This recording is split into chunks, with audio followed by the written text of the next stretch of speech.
So you want to start a small backyard garden? Well, I got you covered, because in this video we're going to be going over everything you need to know for a small backyard garden, from plants that you want to plant in your small backyard garden to how to plant those plants and certain things and other deep in-depth things. So let's begin. All right, so I think I gotta address the elephant in the room really quickly. You see this garden right here? There's a really good chance, especially if you're in a smaller backyard, that you can't really have that. And I bet you that if you're gardening in a small backyard, you don't have chickens in your garden. I'm sorry, but you had to get out of the garden. Do you not remember what happened yesterday? All right, so like in all seriousness though, you want to make sure that your garden is in a location where you can basically count on it for sunlight, water, and other things, because I bet you not every day you want to go out and water your garden. So you need to make sure that it's in a reliable location for that sort of stuff. And also, raised bed gardening is one of the most recommended things for small backyard gardening that's like ever been made. You need to make sure that you have raised beds, because that's the only way that you can garden in a smaller space, because this sort of stuff requires a lot more work and a lot more maintenance, and raised beds are much easier for beginners and they're a lot more space efficient. Now, if you're growing a much larger garden, then I would recommend 3 to 6 raised beds. Now, these raised beds will contain your typical things, such as, tomatoes, cucumbers, and all that basic stuff that you'd find in a vegetable portion of your garden. So if you take a look over here, we're probably gonna have sunflowers coming up in a couple days.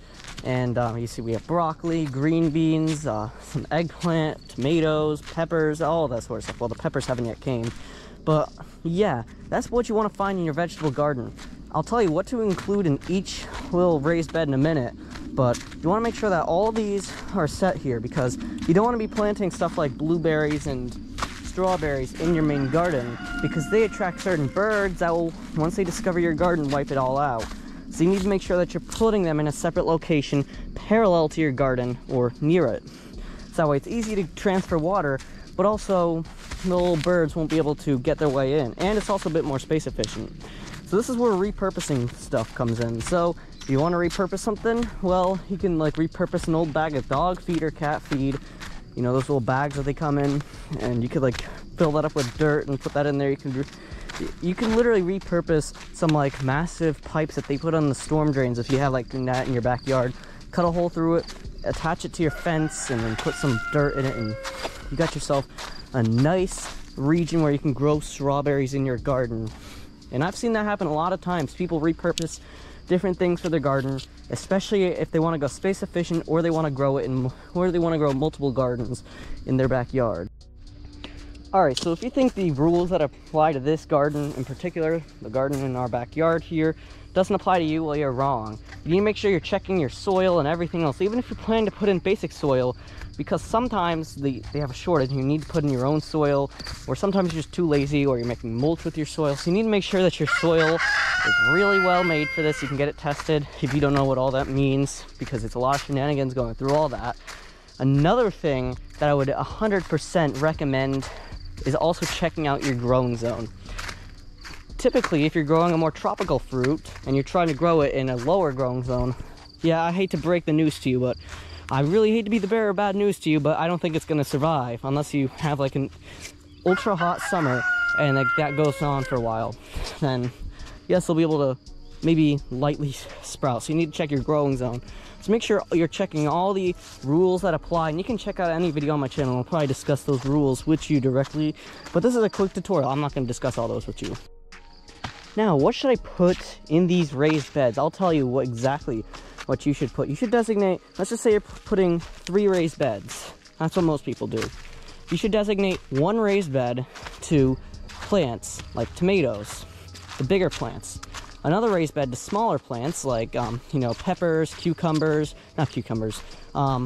broccoli, and all those like smaller plants. And then another one for plants that require trellises. So that trellis area over there would definitely be its own raised bed. If we still did raised beds like we did in 2015, well, this would be perfectly suited for that sort of stuff in here. You can see this nice trellis in here.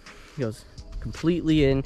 I would recommend being pretty safe while you're installing those trellises though, because yeah, there are some tools that if you apply them incorrectly, they'll go flying right back at your face. And yeah, that's a pretty costly trip to the emergency room for you. So make sure you're using your tools responsibly, and yeah, make sure that everything in here is set to its proper value. So yeah. Oh, we all love using our surroundings, and trust me, that is one of the greatest things you can do while you're doing small space backyard gardening, because you need to make sure that you're using your surroundings correctly. So if you, for whatever reason, are in a small backyard, you have chickens, you need to make sure that you're using them responsibly. So a good use of chickens would be to insert them into your garden before you plant it in there. So you have free fertilizer and all that other stuff. And also, I'd recommend, if you have stuff that can decompose, you know, like kitchen scraps that you're never going to use, and you don't have chickens, so you can't really feed the kitchen scraps, then you need to make sure that you have like a little compost pile, and then you can put that in there. Or you can keep a little compost bin with decomposable stuff. So yeah, make sure that you know it's biodegradable or not, or else, well, guess what, you're gonna have a bunch of trash in your garden. So make sure you're only throwing the stuff in the compost that's biodegradable, or else you're not gonna have a lot of fun growing in plastic.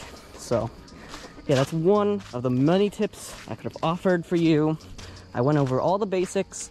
This definitely should have provided you value, and if you thought this video was helpful in any way, shape, or form, click the like and subscribe button.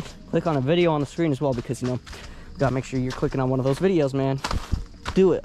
Trust me, it's a good one. It's literally what the AI is recommending you.